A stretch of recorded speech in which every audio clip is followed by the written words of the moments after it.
silakan. Oke, sip. Aku mulai ya. Iya, Selamat sore Kak Dimas, Firsti dan Salsa. iya. Nah, Oke. jadi sekarang aku mau apa ya, presentasi atau bercerita atau menjelaskan sedikit nih tentang penggunaan Nike sebagai identitas sosial seseorang. Lah, kenapa bisa nih?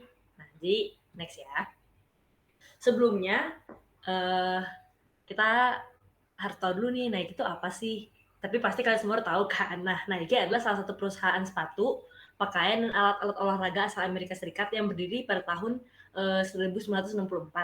Nah, jadi per tahun itu sebenarnya namanya belum Nike tapi masih Blue apa gitu. Nah, dia baru rebranding namanya menjadi Nike di tahun 1970-an. Nah, sekarang ini Nike itu dikenal sebagai rival dari brand Adidas. Nah, jadi banyak yang kayak sering ngebandingin tuh nge-compare lebih baik Nike atau Adidas. Nah, sekarang aku mau bahas ini Nike. Nah, kenapa sih Nike? Oke, bisa next. Nah, jadi aku mungkin cerita dikit tentang historinya dari Nike. Nah, kita kan tahu nih semuanya kalau misalkan Nike itu punya slogan yang terkenal banget. Itu slogannya Just Do It. Nah, iklan dari slogan ini sendiri tuh sebenarnya dirilis dari tahun 1988 dan pada saat itu dinobatkan sebagai salah satu dari 5 slogan iklan teratas di abad ke-20. Nah, padahal sejarahnya sendiri kata-kata just do it ini tuh adalah kata-kata terakhir dari seorang pembunuh yang dieksekusi mati pada tahun 1977 kalau nggak salah. Nah, tapi akhirnya pendiri dari Nike menggunakan kata-kata tersebut jadi slogannya gitu, just do it. Nah, terus juga selain ada slogan itu, Nike juga berkolaborasi nih dengan atlet-atlet terkenal yang dari kelompok minoritas ya, contohnya Michael Jordan, Jackie Joyner Kersee, dan sama Tiger Woods. Nah, terus uh, sekarang aku juga lihat nih data-data kalau misalkan ternyata Nike menurut data statistika 2021 kemarin menduduki peringkat pertama dalam global sneakers market yang penjualannya tertinggi dibandingkan Adidas, terus Reebok dan beberapa brand sepatu lainnya, sepatu sport lainnya yang sebanyak 28 billion 28 billion dollar. Oke. Okay. Next. Nah, sekarang perusahaan Nike sendiri tuh udah ada di 200 negara dan 6 benua. Nah, perkembangannya itu pesat banget kan dari awalnya cuman ada di Amerika Serikat. Nah, sekarang nih udah jadi pasar nomor 1 di beberapa negara kayak Spanyol, Belanda, Prancis, Belgia, dan Luxembourg. Nah, nih bahasan utamanya adalah Nike sebagai identitas sosial seseorang. Loh, kok bisa sih? Nah, ini nih slogan Just Do It-nya. Oke, bisa kita next juga. Kan sebenarnya kita tahu nih, itu kan cuma slogan ya, tapi kenapa bisa kayak apa ya, kesannya tuh kayak powerful gitu. Nah, jadi secara nggak langsung Nike itu membuat penggunanya menjadi merasa more confident dan ngerasa kayak keren gitu loh. Nah, jadi aku juga sempat ngelakuin di tahun 2019 lalu penelitian kualitatif tentang preferensi preferensi sepatu pemilihan sepatu sebagai identitas sosial dan sebagai lifestyle kelas sosial gitu. Nah, jadi aku emang pakai studi kasusnya sebenarnya Nike. Jadi aku punya beberapa evidence gitulah dari para informan-informan aku. Kalau misalkan kenapa sih mereka memilih Nike dibandingkan brand-brand lainnya? Dan mereka banyak yang bilang kalau misalkan Nike itu slogan Nike yang kayak Just Do itu kayak apa ya? Kayak mengkonstruk pikiran mereka kalau misalkan kayaknya kalau mereka pakai itu tuh kayaknya keren, terus lebih sporty, terus bisa bikin mereka terlihat elegan dan segala macamnya. Terus ada juga nih iklan dari Nike yang isinya believe in something even if it means sacrificing everything. Nah, itu kan juga kayak kata-kata yang penuh makna. Jadi secara nggak langsung just do itu bukan cuma jadi slogan lagi atau simbol, tapi juga jadi apa ya? Uh, simbol yang penuh makna karena dia udah mengkonstruk pikiran seseorang, bikin orang tuh kalau dengar kata just do itu bukan cuma kayak sekedar oh slogan Nike, tapi kayak sporty image-nya gitu loh udah terbentuk lah di pikiran kita. Nah, aku juga nemuin salah satu artikel yang ditulis oleh Harvey tahun 2018 kemarin. Kalau misalkan katanya Nike tuh menggunakan sports and media stars untuk gimana ya mengkonstruk ini apa yang disebut sebagai hip and chic di popular culture.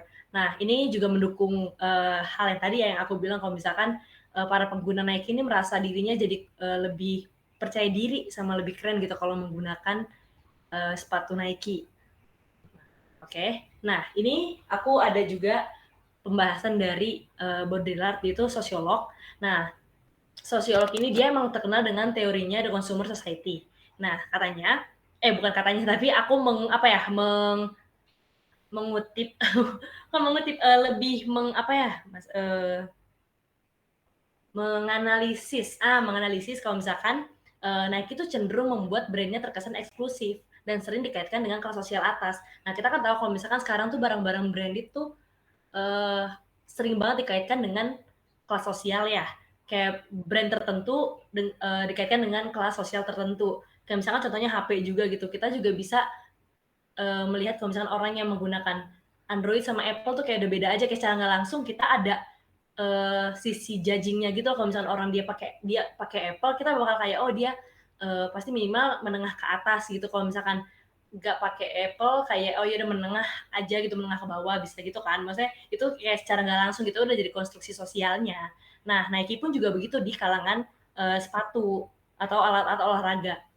Nah, terus ada juga nih konstruksi sosial kalau misalkan menurut Belk dia tuh bilang kalau misalkan shoes reflect your personality and social classes. Jadi karena ada anggapan seperti ini nih, jadi orang tuh orang tuh jadi milih banget untuk menggunakan brand sepatu tertentu karena ada yang bilang kalau misalkan ternyata penggunaan sepatu atau penggunaan apapun kayak pakaian juga tapi di sini spesifiknya adalah sepatu merefleksikan personality kita dan kelas sosial kita. Jadi banyak banget orang-orang yang kita tahu kan sekarang mereka rela gitu untuk membeli sepatu barang branded tapi itu tuh KW super gitu kan, KW super, KW 1, 2, 3. Yang penting orang lihatnya lambangnya apa Nike gitu. Nah, karena ada anggapan inilah orang-orang tuh jadi tergila-gila nih sama barang-barang branded ini, barang Nike lah gitu. Nah, kalau menurut Baudrillard, budaya masyarakat saat ini itu disebut masyarakat konsumsi, di mana cenderung mengonsumsi sesuai berdasarkan desire-nya aja dibandingkan need-nya. Kan sebenarnya kita tahu nih,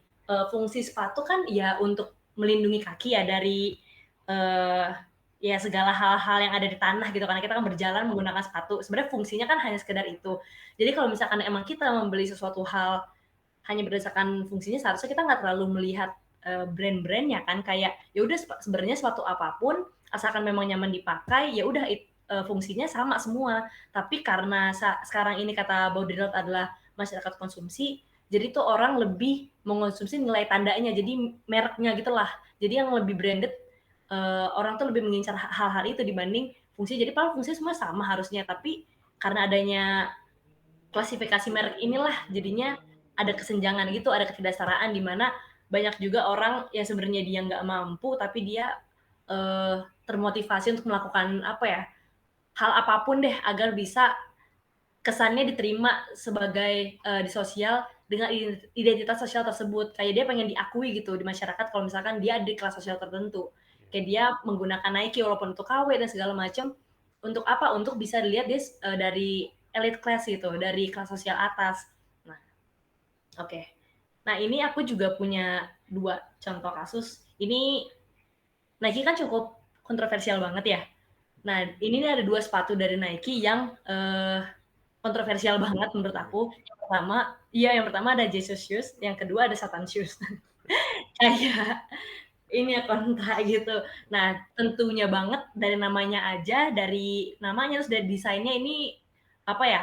Eh ada pro dan kontra banget dari beberapa kalangan masyarakat. Nah, jadi pada tahun 2019 lalu pas Nike mengeluarkan Jesus Shoes ini itu juga ada pro dan kontra pasti di masyarakat. Tentunya karena dia menaruh lambang salib dan juga air holy water di itunya di sole-nya. Oh, Nah, itu tuh emang yang asli biru dari itu ya? iya, iya Mas dari itu tuh asli dari Sungai Yordania yang emang dibaptis sama pendeta gitu. Nah, jadi ini emang real, semuanya real gitu. Nah, alasannya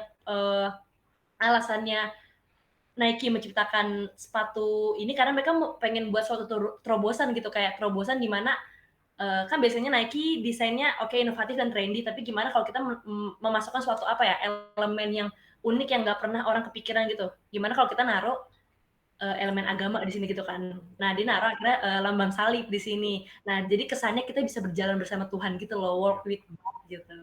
Nah, terus tapi ini laku banget limited kan, dalam waktu berapa menit aja udah terjual padahal harganya 3.000 sampai 4.000 dolar itu sekitar 40 juta kayaknya. Nah, less than a minute itu udah laku banget. Jadi orang 40 langsung, juta ya segitu ya. iya 40 jutaan Mas, 42 gitu sekitar.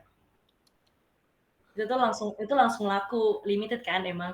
Nah, ya udah karena mungkin pro kontra enggak terlalu besar jadi nggak gimana-gimana. Jadi karena mungkin lebih ke apa ya, dia menaruhnya nilai agama yang mungkin baik, religius gitu ya, walaupun padahal ini kan sepatu gitu, kenapa harus ada aja yang pasti mikir, itu kan sepatu buat diinjek, kenapa ada lambang Tuhan gitu di situ kan, berarti kita kayak nginjak-nginjak agama, tapi nggak terlalu gimana banget saat itu. Nah, yang justru yang sekarang nih, yang Satan Shoes yang emang berkolaborasi sama salah satu rapper itu Lil Nas. Nah, ini nih kontroversial banget, dan ini baru 2021 kemarin, kayaknya pertengahan apa sebulan lalu gitu. Nah, ini lagi sama lah kayak itu, cuman dia naruh apa human blood di ininya, di soundnya. Kalau misalkan yang itu holy water, yang ini human blood asli. Ada Nah, terus dia pakai simbol-simbol satanik satanis. gitu kayak, iya satanis 666, terus ada lambang yang itu yang bintang aku lupa apa namanya.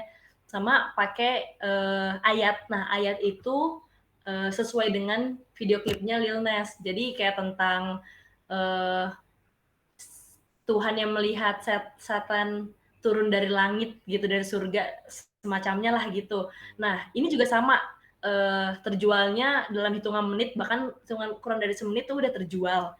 Dan emang diproduksi sebanyak 666. Nah, ini kan udah simbolik satanik banget. Nah, Iya. makanya jadi kontroversial lagi. Cuman akhirnya berita terbaru karena banyak banget tokoh masyarakat ya, yang tokoh agama, terus tokoh-tokoh politik yang emang bilang mereka jadi kayak pengen memboikot Nike. Jadi sekarang Nike menarik ini semua dari penjualan. Jadi yang pada udah beli disuruh mengembalikan gitu. Yang emang udah sampai dan yang belum gak jadi dikirim karena terlalu kontroversial. Iya sih. Cuman udah sempat terjual habis 666-nya.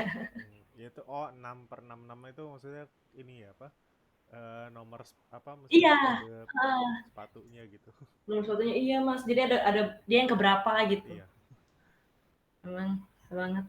Nah, ini selanjutnya ada beberapa kayak meme yang menunjukkan kalau misalkan meme dan slogan asli. Kalau yang pertama yang Venue Fest itu kan itu isinya semua apa ya, atlet ya, atlet-atlet dari olahraga yang emang disponsori sama Nike. Nah, dari iklan ini aja kita bisa jadi ngeliat kalau ih Nike tuh keren banget sih, dia sporty banget, kayak elegan banget, keren banget gitu. Bukan elegan sih, lebih ke keren banget, sporty banget lah. Jadi cocok kalau emang kita mau cari alat-alat olahraga, sepatu olahraga tuh emang kayak Nike deh gitu.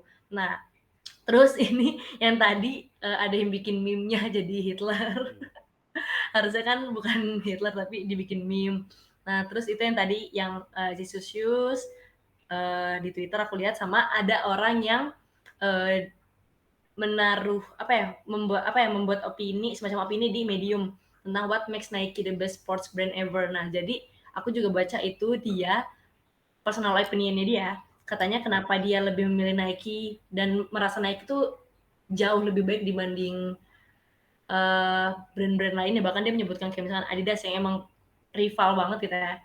Katanya karena Nike tuh kayak offering loyalty gitu ke para penggunanya. Jadi dia bisa mempercayai Nike in a way, aku juga nggak tahu sebenarnya gimana dia bilang dia trust Nike selain karena good quality gitu-gitu, tapi kayak Nike tuh memberikan apa ya, semacam kepercayaan lah gitu ke para pengguna. Jadi pengguna itu jadi bener-bener loyal ke brand Nike, dan emang kalau emang udah punya Nike bakal seterusnya bakal nyaman terus gitu untuk menggunakannya Nike dibandingkan brand-brand lainnya. Nah, oke, okay. Segitu aja sih Kak Oke. presentasi dari aku, penjelasan dari aku. Oke, thank you Nova buat presentasinya. Menarik ya, maksudnya insightful tadi dari sisi apa namanya, bagaimana perspektif Nike membangun brandnya terhadap apa, bagaimana Nike membangun brandnya sendiri dan akhirnya membentuk sebuah kelas sosial tersendiri, gitu nggak sih? Ya, benar Kak. Uh, dan apa namanya ya, emang nggak bisa dipungkiri Nike itu sekarang ini bukan cuma sebuah brand tapi sebagai cult gitu kan, sebagai society, sebagai kultus gitu istilahnya. Sama kayak Apple gitu kan. Dan Iya. bahkan apa Nike pun juga dimention oleh Steve Jobs di salah satu video. Kalau misalkan di YouTube tuh kalian apa cari di YouTube gitu ya, apa Steve, misalkan judulnya itu Steve Jobs marketing apa marketing insight lah. Jadi ada tuh beberapa apa istilahnya tuh yang ilmu marketing yang sangat berharga dari Steve Jobs gitu, dan dia di videonya tersebut Steve Jobs menyebutkan Nike gitu. Nike ini salah satu study case yang dia coba terapkan juga di Apple gitu. Makanya mungkin mirip-mirip ya secara apa namanya, secara sosialnya kayak gitu, karena memang si Steve Jobs ini juga menyebutkan Nike ketika dia merepresentasikan eh, apa ya, positioning dan juga branding dari si Apple ini kayak gitu. Jadi emang punya tempat tersendiri lah untuk Nike ini. Jadi apa namanya, dan banyak kok dijadikan case study untuk campaign-campaign Nike ini. Nike ya kayak gitu. Kalau misalkan tertarik itu mungkin bisa baca buku ininya apa, sejarah pendirinya Nike, namanya judul bukunya Shoe Dog ya. Oh, oh, iya ya, Kak. Nama penulisnya tuh Phil Knight. Kalau misalkan tertarik untuk baca-baca bagaimana proses dia membangun Nike itu, awalnya di jalan-jalan kalau nggak salah. Iya, dia bener-bener kayak tabungannya habis terus dia jalan-jalan ke Jepang gitu kalau nggak salah ya. Dari sana dia benar-benar kayak melihat dunia lah, benar-benar yang wild and free banget di waktu itu. Kalau ngelihat, kalau dibaca ya, buset nih orang ini banget, YOLO banget, tapi ya begitu. Emang orang gila kayak kebanyakan kayak gitu sih. Gitu sih paling. Eh, dari apa paling iya itu sih, Nova yang bisa aku sampaikan. Terima kasih ya buat materi tadi, beberapa insightful juga untuk kita. Iya, Kak. Oke. Thank you juga, Kak, atas responnya. Yang lain mungkin mau ada tanggapan?